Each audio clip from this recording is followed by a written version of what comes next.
What's up, everyone? Today we're going to be working on the actual transmission. Now, I shouldn't say actual transmission because we're going to be working on the bell housing. We did get the bell housing from Advanced Adapters. First impressions. The casting's nice. I have nothing against the casting. The machine work and overall kind of the way I got it, I'm kind of disappointed. It's got some pretty deep, I don't know if that's just casting imperfections or if it was chattered a little bit after it was being put together. Kind of looks like there's air bubbles in the casting, which is concerning, but there's no real other option to get this to work. Now, I'm not overly impressed with this. In fact, as this is going, like, I don't understand why this is a thing. That should not be able to do that. I don't like that at all. Especially when you look at how this original OEM bell housing sat. Everything was nice and tight. Your fork was nice and tight. And your inspection window had a way of closing it up. This is completely open to the elements. So, fortunately, this isn't going to be like a daily drive or anything. But if you're using this for going off-roading, imagine. Just, oh, guys. Not cool. You're going to get all kinds of crap, dust, dirt, everything inside your bell housing. And it's just... Oh, and the other big issue is, for how expensive this is, you're mounting the dust shield, or dust guard, with self-drilling and self-tapping screws. So instead of using like a 10 millimeter or an 8 millimeter, or you're probably more closer to an 8 millimeter bolt, you're using self-drillers. And the thing that, and I have no options really, so there's a company that makes a nicer one out in Australia, but I don't even know how to get my hands on it.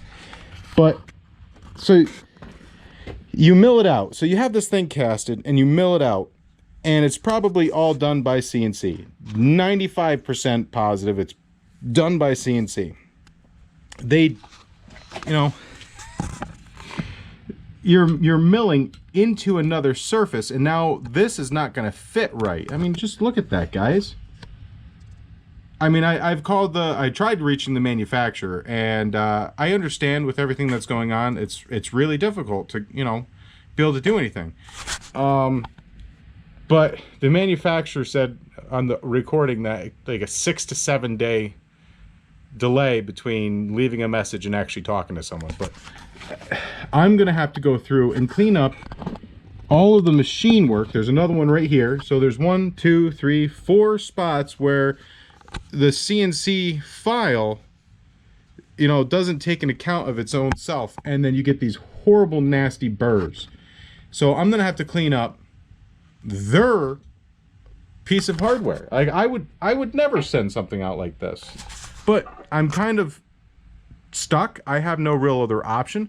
Like I said, there is another manufacturer, but I can't get a hold of them. I have to go ahead and deburr tons of stuff. There's burrs everywhere on this thing. So as far as it goes, you don't have a real option to do this. I reached out to, I actually ordered this from a third party. The company that I ordered it from is awesome. I highly recommend them, and you've all heard of them, Summit Racing. And I kind of explained what was up, and they spent probably today, they spent 15 minutes on the phone with me trying to figure out another solution, and unfortunately they just don't have one. So I have to give a big thanks to Summit Racing for, you know, helping me out and trying to troubleshoot, because the manufacturer is still open, just you're looking at a 6-day waiting period to be able to talk to anyone. And I understand there's a lot going on, but you know, this is just disappointing. Very, very disappointing. I can't even, like, you'll easily cut your hand on it. Matter of fact, I did get myself on this one right here. When I was just first pulling it out, my finger just happened to catch that. And only, like, superficial cut, but, like, there's burrs everywhere on this thing. Very disappointing. Anyways, we don't have any other option. We're going to go ahead and finish, well, finish their machine work. And once we're done, we will make sure it's all nice and clean. We're going to take this fork right off here because we don't want it slapping around until, you know, we're ready to put everything together. So we'll put this somewhere safe. Oh, and also, it looks like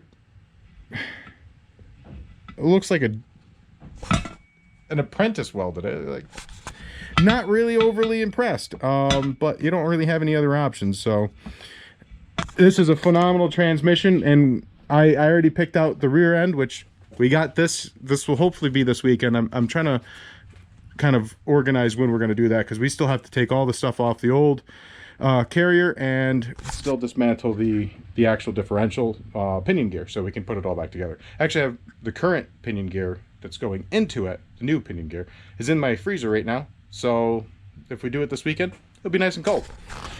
Other than that, guys, we're going to go ahead and take that fork, put it somewhere safe, and at least it does have a spot for a external slave cylinder. That's the word. It took me a second, couldn't figure it out. Slave cylinder. And so there's that. We have to order it.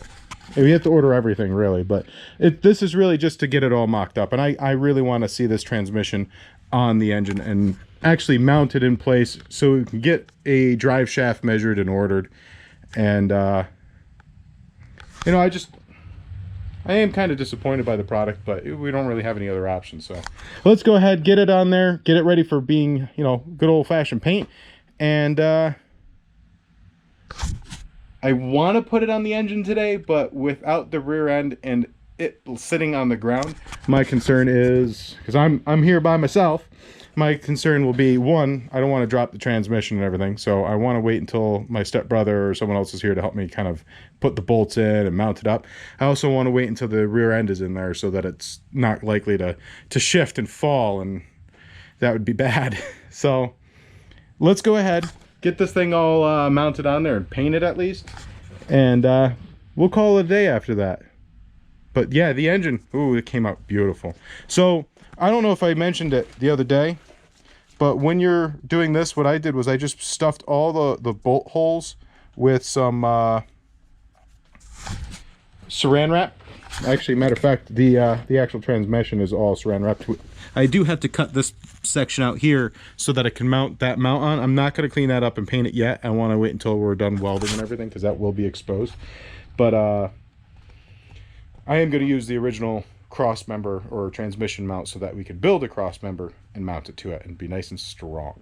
Anyways, let's go ahead, finish this up, and I'll be right back.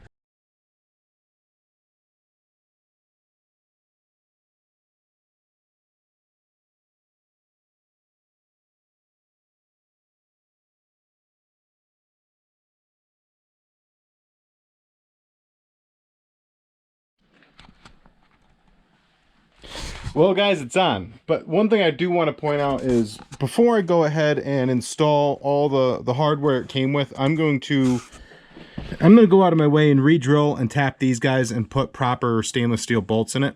It was nice that they have a stainless steel, you know, dust guard, but I don't want to put galvanized inside here, and then, you know, it'll end up rusting and everything. But at some point, I do have to say sorry. Apparently, my camera died. And I don't really have usable footage from putting it together. But one big thing is, when you take the old bell housing off the R154 transmission, make sure you get the little dowels out. You're going to want to use those dowels to line this up. Make sure you put them in the right places, which one of them should be, I believe, right around here. And another one will be right around here, down below. But other than that, you're going to reuse the original bolts, which is fine. These were inside the bell housing, so you're not going to worry about them. Make sure you put a little bit of blue Loctite on it. Right now, I don't have the blue Loctite on it, only because I'm probably going to take it back off at some point. But when I go to reassemble it, if I don't take it back off, I'll just take one out at a time, put the blue Loctite, and re-torque it down to the appropriate specifications. Now,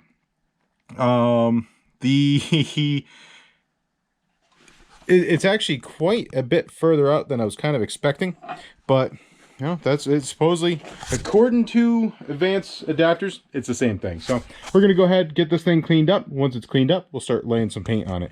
And make sure, one real quick tip, the reason why I put cellophane on this, cellophane won't actually adhere to the paint. And if you leave painter's tape for a prolonged period of time on paint, it will destroy it. And we don't want to do that. So I have it cellophaned. I have the tape on that, and then just because I'm going to be welding and stuff like that, I put a real cotton shirt over it, an old one that I'm no longer, it's, you know, it's what I use it for. So that way, at least, you know, I can drape my welding blankets or whatever over it, but just in case a little bit's exposed, I don't want it to be scratched if I can help it, and I don't want it to get, you know, just protect it. Just, that's the moral of that story. But I was going to cut these, but, you know, it's not going to stay on here very long, so I already have them cut specifically for that length anyway, so it is what it is. Other than that, guys, it's just a matter of throwing some paint on here and then letting it cure, and hopefully this weekend we'll be able to get the rear end put back together, and then we can put this in place. We can get a measurement for the drive shaft, order the drive shaft, all that wonderful stuff.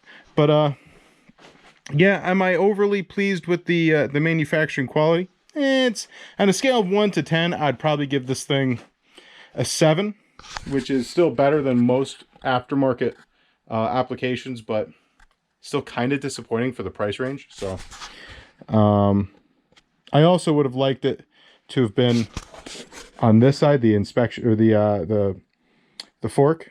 So if the fork was on this side, it could have stayed on the driver's side, but now I have to put it on the passenger side, and I don't have any way of, you know, shrouding this from schmoo getting in there. Because I am probably going to use, unfortunately, there is no other, once again, no other manufacturer that uses it. I am probably going to have to use the advanced adapters for the 1UZ. So maybe this was just a fluke and it wasn't the kind of build quality I would expect. But fortunately, there's a lot more options for the 1UZ FE to 7M GTE. Or sorry, put an engine to engine. Putting the R154 transmission to the 1UZ FE.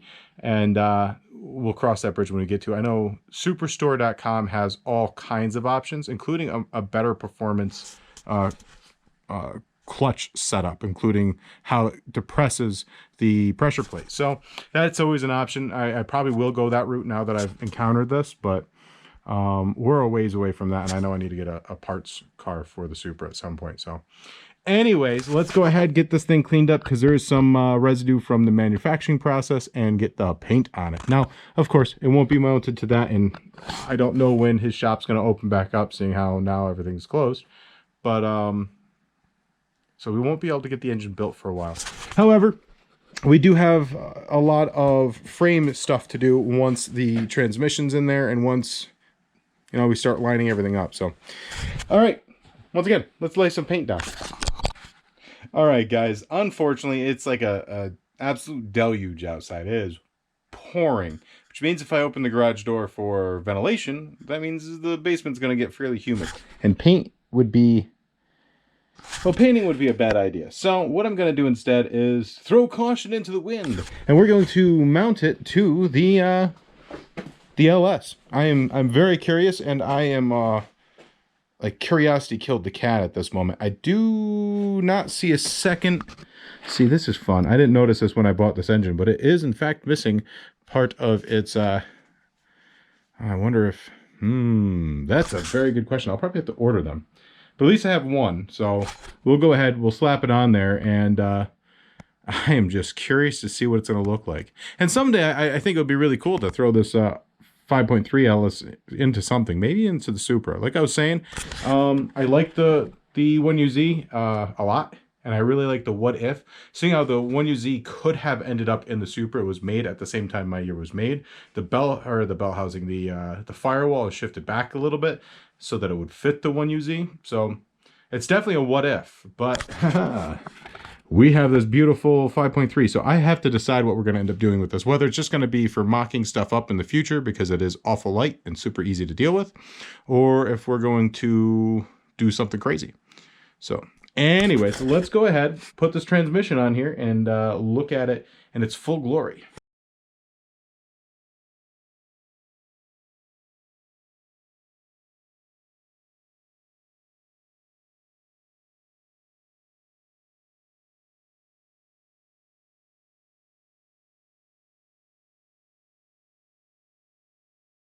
So real quick tip, if you are going to use an impact gun or a drill or anything to put in bolts, make sure you start them first. And once they're started, you don't want to drive it home with that. It's a good way to cross thread. But yeah, if you just go until it starts to give you resistance, and then you feel what you need to do and you put it down where it needs to be. Anyways, where are we at? Look at this, guys. We have the engine and transmission have been mated together for the first time. Well, actually, no, because there's no crankshaft or anything in that one. But yeah, we have a proper location for everything now. Not conjecture, not assumptions. We have... This is going to be awesome. Awesome, guys.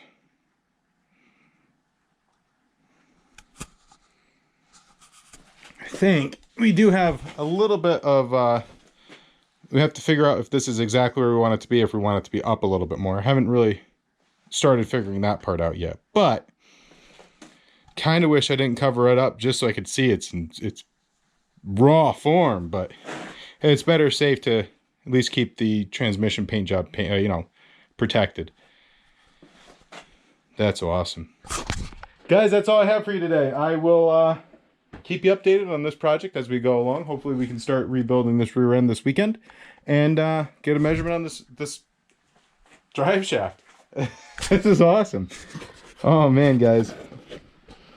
We are going to be working on a quick project so that I can have another daily driver, something that is going to be super, super fun. Not that BMW is not fun, just something could be a lot more fun. So, more funnest.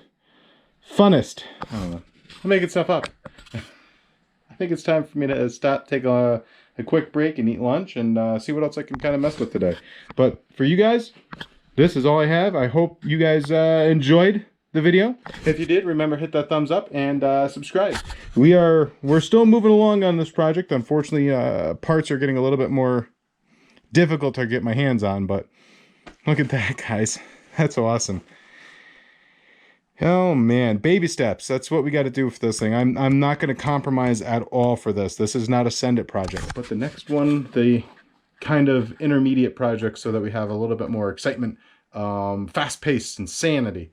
Also so that I can have a cool ride to just beat the heck out of. Because this kind of was going to be a daily driver thing, but it turned into more of a every little detail thing. And because of that, I know I won't drive it regularly.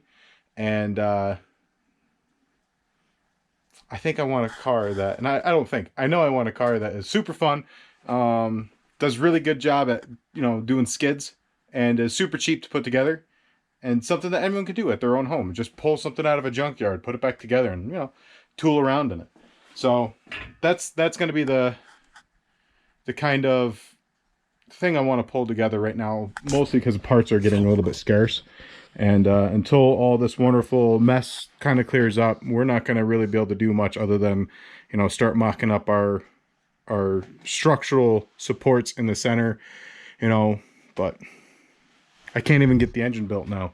So instead of having the build die right now and have, no fun going on, why not let's just do a build that is solely for fun.